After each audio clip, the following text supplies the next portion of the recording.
Oh, hello there. Didn't notice you. This is my beautiful wife, Andrea. And this is Caleb, that dude. Welcome to Pineapple Tuesday, the show. On this show, we're going to talk about all things love and relationships. And we're going to put a little bit of fun into it because it's very important in every relationship. First, we're going to have a drink of pineapple juice. Oh, yeah. Now, there's one rule to Pineapple Tuesday. Slices, not the chunks. Cheers. Salud.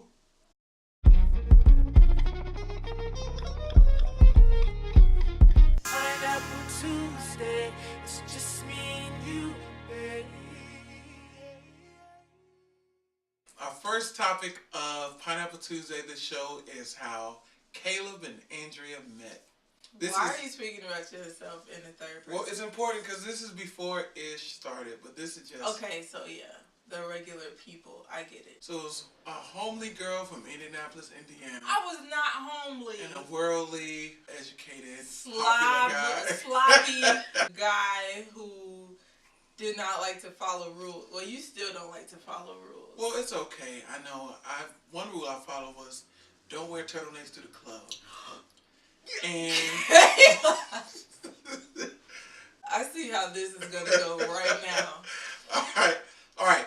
So, the truth of our meeting, it is...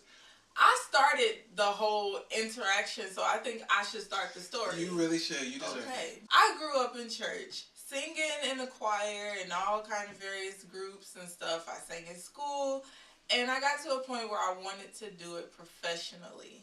So I started taking voice lessons outside of my classical lessons, and I decided to get a band together so that I could gig around the city and kind of grow and get used to performing out. All right, that's pretty accurate as a start. This is so serious that we got to put in rules to this storytelling. It's going to be called pause. Whenever somebody is telling the story or telling their part of the story, the other person can, if they feel like it's inaccurate or totally false, they can say pause, and the person has to stop. So the other person can either put in disclaimers or tell the truth. So get ready to stop a lot. Yeah, get ready, because I was about to say pause. I went on MySpace. Y'all remember that? Y'all remember MySpace? MySpace.com. I went on MySpace, and I was looking through profiles of people in Indianapolis who said that they were into music or musicians or whatever. I came across a profile that said, "I am the Ish." That was his username. That's right. He's very sure of himself, and he had a picture of himself sitting behind some drums, and the caption said, "Yeah, I'm bad on the set." I sent him a message because I was like, okay, this guy plays the drums. He seems like fun. Let me message him and see if he would be interested in joining the band that I'm trying to put together. Yeah, so that's true. So when I got the message, my first instinct was like, ooh, a lady. But I was like, I don't like to use music as a front to get with women and get, sell dreams and stuff like that. So I was really upfront. I said that I really couldn't do a band right now because I was in a couple bands. I was doing my own music, giving lessons. So I was like the starving artist personified. And I said, well, I can have you come to the place where we converge on every week to get into the music scene, and I can introduce you to some people and some musicians, and maybe we could go from there. So I told her to come to the spot where we had open mic every week in that. And I came. That's right. That's what you had on turtleneck first. Why do we have to tell these details? Just want to know what type of situation we were getting into. I had on a cream turtleneck. This is true. So she came in. And a blue jean skirt. Blue jean skirt. It was a long. That hit the floor. That's right. That's right. So she came in. She actually came with an escort to her boyfriend. Escort, though. At the time. Yes, I went with my boyfriend. So that even made it harmless. And it made it more reason to be like, all about business. Yeah, keeping it straight up. So it was actually cool. Met, and I was singing when she came in. Nope. Was I? Pause. We were sitting at the table, and I was looking around like, that dude is too short to be him. That dude is too dark to be him. I don't know which one, but I don't see him. And then after the band was playing for a while, here comes strolling in this jolly dude, like, this how you were walking. So comes strolling in this yellow and green striped shirt, and this is hilarious because this was 9 years ago, and you still wear that shirt. He come in and his dreads were like this long by then, so at that time. That's irrelevant right now. And I gave one detail. Just paint a little picture. Right. And I heard somebody say, there go Caleb right there. He came in, walked right past us. He went all the way to the back, and then he came back and, like, shook my boyfriend's hand, and then he greeted me, and that's how we met in person. That's right. I came in, I was kind of floating around those days. I was floating because I was, like, coming into the point. I knew everybody. I had to come through. I was like, cheers, Norm! And so I just walked up on stage, I believe. So you were so popular? Singing. I feel like a pause is in my spirit right now. Oh, it was you were popular. I was bouncing. I was floating into the club. So when I came in, played a little bit, played on the drums, and then I sang while I was playing, I believe. And I was rocking with my fellas, the band that was there. We were all good friends. And so we were just playing and enjoying ourselves, and that's when I went over to talk to Andrea and her boyfriend. Yes. All right, so that's when she said, oh, I didn't get the memo that you could sing. I didn't know that. So, yeah, I'll do a little bit. No, you greeted us before you ever did anything. No, I know, but then we went to talk. And I think I asked her to sing. Not that same night you didn't. No, you refused. No, you didn't ask me to sing. You told me to, in the MySpace message, you said, why don't you come out and see me with one of my bands and see what we do, and I can try to help you out as much as I can. And so I came just to see what was going on. Oh, so the turtleneck never made the stage? Would have been. We became. No, I don't generalize, because what happened the next day was we were texting. Were we texting or were we on, like, Yahoo Messenger? No, I didn't do Yahoo Messenger. I was actually cool. So we were First texting. of all, we were on Yahoo Messenger, and that's how we were on Cam. But we were texting. Because I remember I said, it was good seeing you yesterday. It was nice meeting you yesterday. All right, so after we first met, I think we were cool. We just went on. We decided to meet the next week at the point. And that's when Andrea sang. And she sang Alicia Keys' Diary. And you said my legs were shaking. She was so nervous. And I had to talk her up to get on the stage. I was used to, like, the church singing where you just stand there and you close your eyes and you just sing like nobody's there.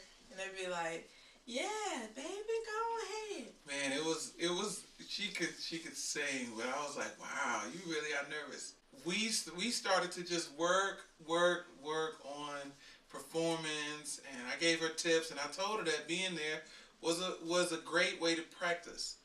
And we actually, every time she went on stage, I was on stage with her, like backing her up, and then it became, when I was on stage, she was on stage with me, backing me up. So we started singing together a lot, like every week. Yeah. And that became the place where we started to really forge a musical relationship. And then, dun dun dun, she says, I sent a text that just said, you look good. And she took that as a move. No, pause. The night that I performed with him, I did Alicia Keys' Diary, that's true.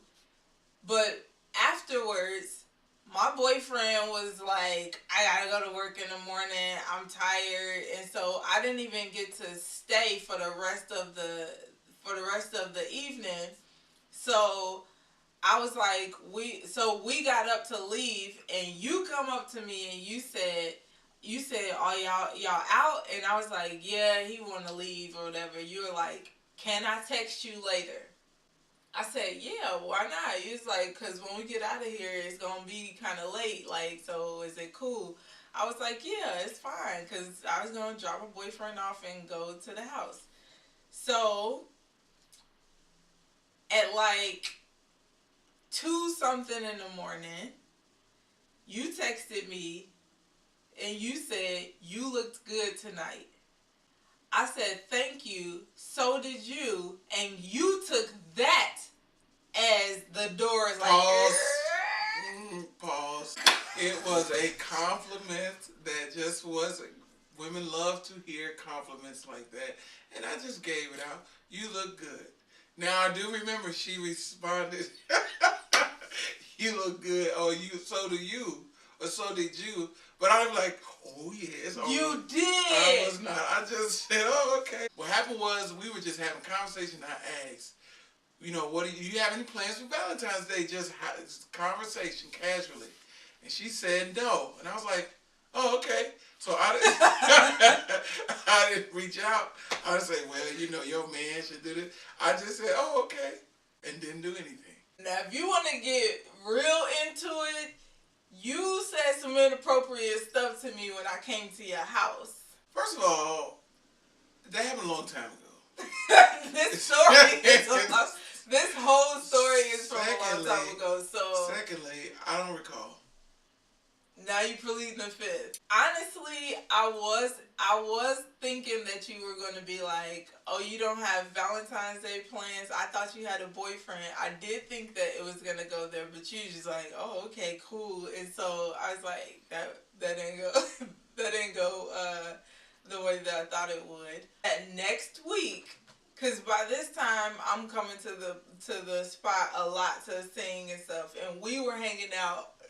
We would go out to eat afterwards, and then every day we would go to the studio.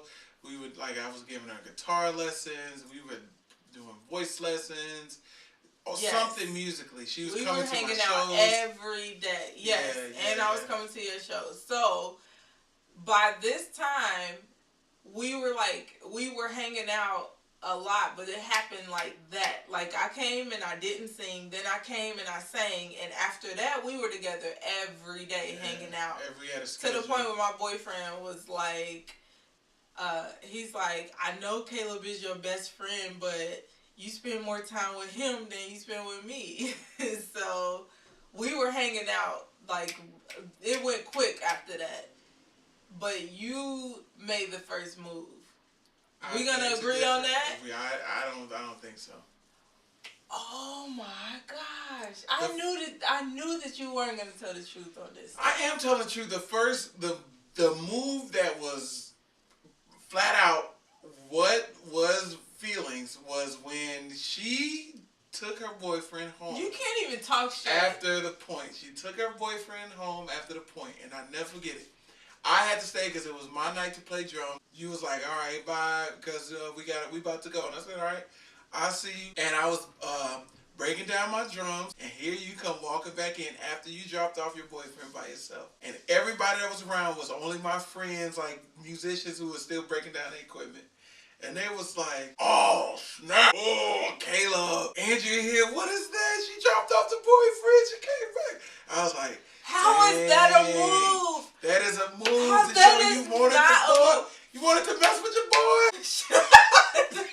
We were hanging out every single day. So we were like buddies.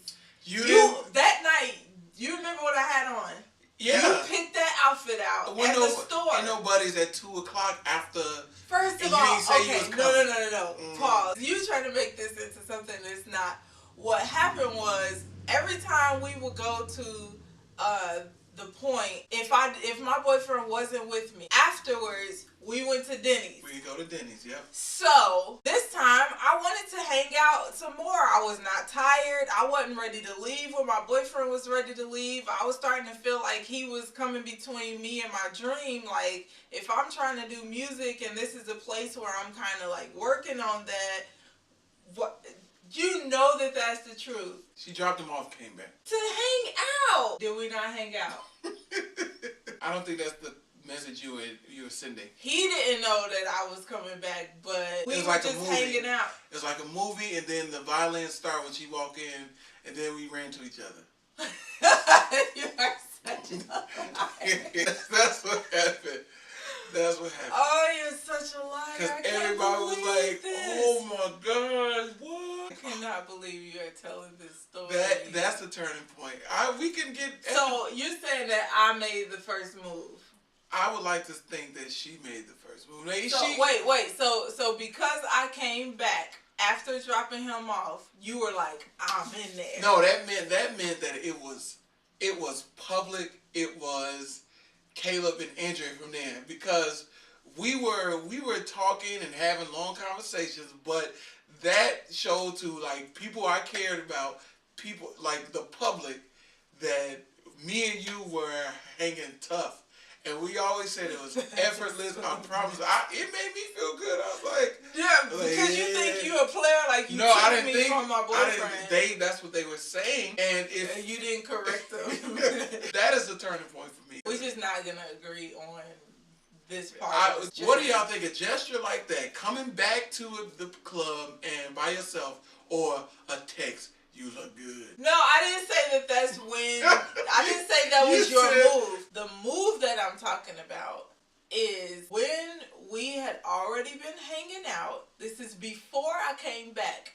We were already hanging out. I came to your place, and I was like editing a paper. Do you remember this? Mm-hmm, mm-hmm. And you made a very inappropriate Why we gotta do that? Comment. Why we gotta talk about that? That is the thing that changed everything. You were sitting back here on the couch and you said something very forward to me. We should have some pineapples sometime. You made a comment that changed from friends to I want to be more than friends with you.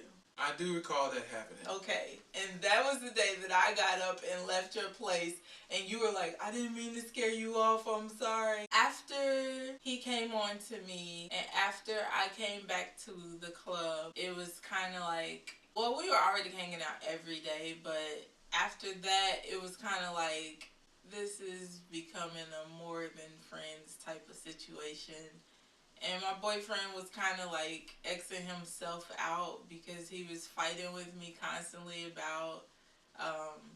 about me doing music so much. And he was talking about me spending time with him so much, but it wasn't like him being jealous of Caleb. It was more like I wanted to be around music so much that every single day was like Monday the club, Tuesday lessons, Wednesday studio, Thursday something else. Like we were doing something every day, and I wanted it so bad that I was like, I don't have time for no boyfriend stuff, you know. And so we kind of fell apart. So speaking of falling apart, I'll tell you the day that it did fall apart. This is when we actually became official. I was talking about going to the Taste of Chicago, and actually Andrea meeting my family.